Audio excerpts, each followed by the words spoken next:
সে লিখে রেখেছিল আমার জীবন থেকে যে 10 বছর বাবা ছাড়া, এই দায় কে নেবে? কেন আমার বাবা আমার কাছে নাই? আজ থেকে আপনারা জেনে রাখবেন, বিডিআর বিদ্রোহ বলে বাংলাদেশে কোনো শব্দ নেই। এটি ছিল একটি হত্যাকাণ্ড, যে হত্যাকাণ্ডের বিচার এখনো আমরা পাইনি। আমরা দেখেছি যে পরিবারগুলো যাদেরকে ধরে নেওয়া হয়েছিল, আমি কলেজ হোস্টেলের একটি ঘটনা বলতে চাই।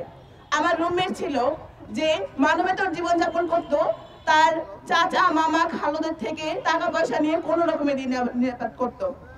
আমি বুঝছিলাম না যে কারণটা কি, সে লজ্জায় কিছু বলতো না। আমি যখন বারবার জিজ্ঞেস করতাম, সবার তো বাড়ি থেকে ফোন দেয়, বাসা থেকে বাবা ফোন দেয়, মা ফোন দেয়, তাকে কখনো দেখতাম না তার বাবা ফোন দিচ্ছে, আন্টির সাথে কথা বলতো।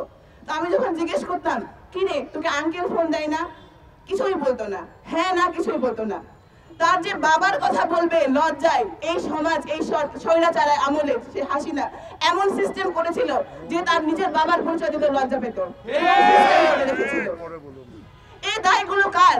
আমি তার ডায়েরি দেখেছিলাম, সে লিখে রেখেছিল আমার জীবন থেকে যে 10 বছর বাবা ছাড়া, এই দায় কে নেবে? কেন আমার বাবা আমার কাছে নাই? সেই তার বাবা নিরাপরাধ ছিল, সবাই জানে। অনেকগুলো মামলায় নিরাপরাধ হিসেবে প্রমাণিত হয়েছিল, তারপরেও কিছু মামলা এখনো চলে আছে। এই যে পরিবারগুলো এতদিন ধরে দুঃখ পাচ্ছে, কষ্ট পাচ্ছে, এই দায় কাদের নিবে?